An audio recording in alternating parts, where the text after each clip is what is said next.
कारण आधी विचार करून कर्म करा, नंतर कर्म करून विचार करण्याला उपयोग नाही. कारण भगवंताने आपल्या हातात दिले, भगवान परमात्म्याने तुम्हाला कर्माचं स्वातंत्र्य दिले. तुमचे जर कर्म चांगले असतील तर फळ चांगलेच राहणार.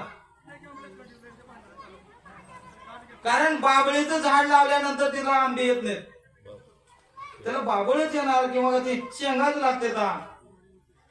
आणि आंबा लावल्यानंतर त्याला आंबेच लागणार आहेत, त्याला थोडं दुसरे फळ लागणार आहे. तसं आहे, तुम्ही कर्म जर चांगले केलं तर तुम्हाला फळ चांगलेच मिळणार आहे. मग यासाठी हे ज्ञान गरजेचं आहे. म्हणून माऊली सांगितले तुम्हाला, ते ज्ञान गापै बरोबर.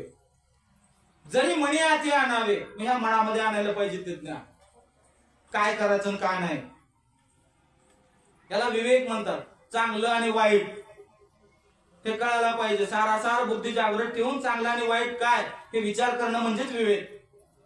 हा जर विवेक जागृत असेल तर माणूस मार्गाला जातच नाही. मग ह्याच्यासाठी या मनाला आपल्या अधीन करणं गरजेचं आहे. आणि एकदा जर मन आपल्या अधीन आलं, मन हे राम झाले, मन हे राम झाले, किंवा माझ्या मनाला गो छंद नित्य गोविंद नित्य गोविंद.